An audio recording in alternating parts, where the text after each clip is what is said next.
तो हेलो मेरे प्यारे दोस्तों, मैं आप लोग के लिए जो है से लेके आ चुका हूँ अर्धवार्षिक परीक्षा कक्षा 7 के लिए विषय संस्कृत का पेपर। जो है ये पेपर जो है आप लोग के लिए बहुत ही महत्वपूर्ण होने वाला है। तो आप लोग जो है से इस वीडियो को कम्प्लीटली वॉच कर लीजिएगा। तो चलिए यहाँ से वीडियो को जो है से बिना देर करते हुए वीडियो को स्टार्ट कर लेते हैं।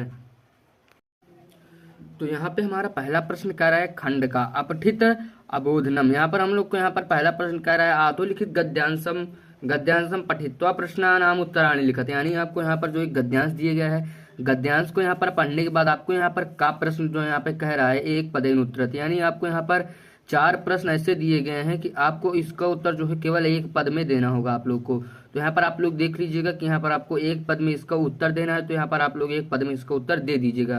उसके बाद यहाँ से खा वाले में आएंगे तो यहाँ पर हमारा पहला प्रश्न कह रहा है पूर्ण वाक्य उत्तरत। इसमें केवल जो है एक ही प्रश्न दिया गया है और यहाँ पर आपको इसका उत्तर भी जो है यहाँ से पूर्ण वाक्य में यहाँ पर आपको जो है देना होगा।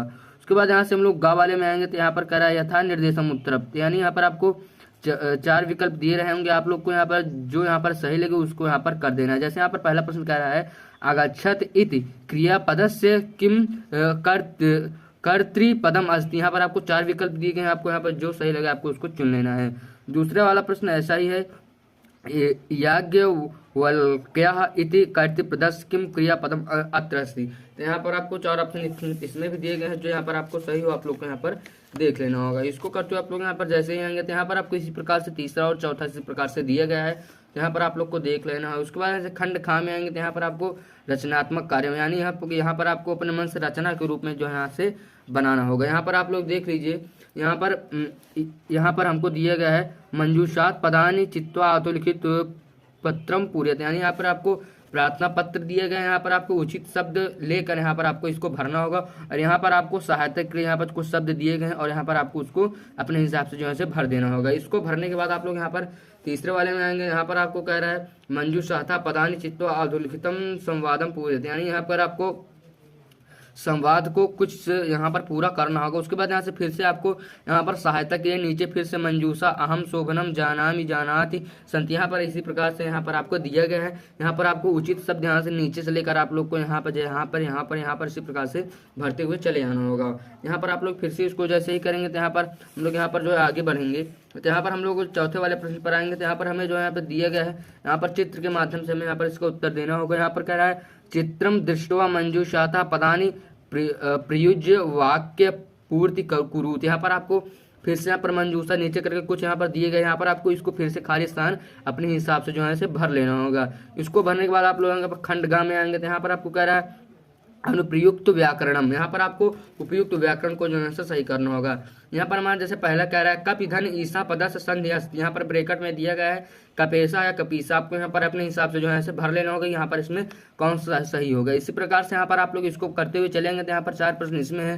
उसके बाद यहाँ से आप लोग आएंगे तो छठवां प्रश्न कह रहा है कि पदत्त विकल्पेभ्यः उचित पदम चित्वा स्थानानि पूर्यते। यहाँ पर आपको फिर से इसी प्रकार से दिया गया है। यहाँ पर बीच में आपको खाली स्थान दिए गए हैं और बगल में यहाँ पर 2 वाक्य दिए गए हैं, जो भी यहाँ पर सही हो आपको यहाँ पर कर लेना है। लगभग यहाँ पर 1 2 3 4 5 6 है, यहाँ पर आपको सभी 6 को कर लेना होगा। उसके बाद यहाँ से 7वें वाले प्रश्न पर आएंगे तो यहाँ पर आपको कह रहा है आधोलिखिता नाम अंका नाम कृते विकल्पयो उचित संस्कृत पद चिन्हित। यहाँ पर आपको कह रहा है, यहाँ पर आपको कुछ अंक दिए गए हैं, इनका यहाँ पर सही जो है यहाँ पर आपको चुनना होगा कि यहाँ पर सही है कि गलत है। यहाँ पर आपको इसका संस्कृत जो है सही से चुनना होगा।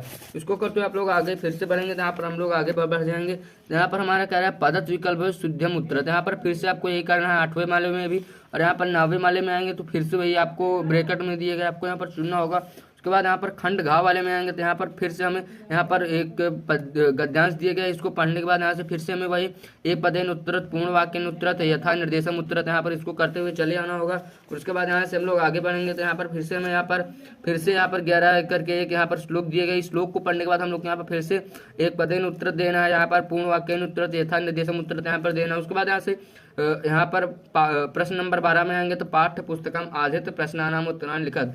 यहाँ पर आपको प्रश्न आपके आप पाठ्य पुस्तक से यहाँ पर कुछ प्रश्न आए हुए हैं, यहाँ पर आपको उन सभी प्रश्नों का उत्तर यहाँ पर दे देना होगा। उसके बाद यहाँ से 13वां प्रश्न क्या है, रेखांकित पदानि अद्यतन प्रश्न निर्माण कुरुते। यहाँ पर आपको यहाँ पर रेखांकित दिए गए हैं, यहाँ पर जोड़कर आपको प्रश्न वाक्य यहाँ पर बनाना होगा। उसके बाद 14 वाले प्रश्न पर आएंगे तो समानार्थम पदानि में लेते, यहाँ पर आपको समानार्थक पद यानी जो सही वाक्य यहाँ पर आपको उसको मिला देना है। यहाँ पर हम लोग आगे बढ़ेंगे तो हम लोग यहाँ पर फिर से 15 वाला प्रश्न कह रहा है, यहाँ पर आपको फिर से रिक्त स्थान भरना होगा। यहाँ पर मंजूषक नीचे करके दिया गया है, यहाँ पे फिर से आपको जो है यहाँ से इसको भर लेना होगा। तो इसी प्रकार से हम लोग देखेंगे तो यहाँ पर हमारा जो है पेपर जो है समाप्त हो गया है। तो अगर आपको वीडियो अच्छी लगी तो हमारे चैनल को आप लोग सब्सक्राइब कर लीजिएगा और वीडियो को लाइक करके अपने दोस्तों तक हमारे इस चैनल या वीडियो को आप लोग जरूर से शेयर कर दीजिएगा ताकि वो भी हमारे साथ जुड़ सकें।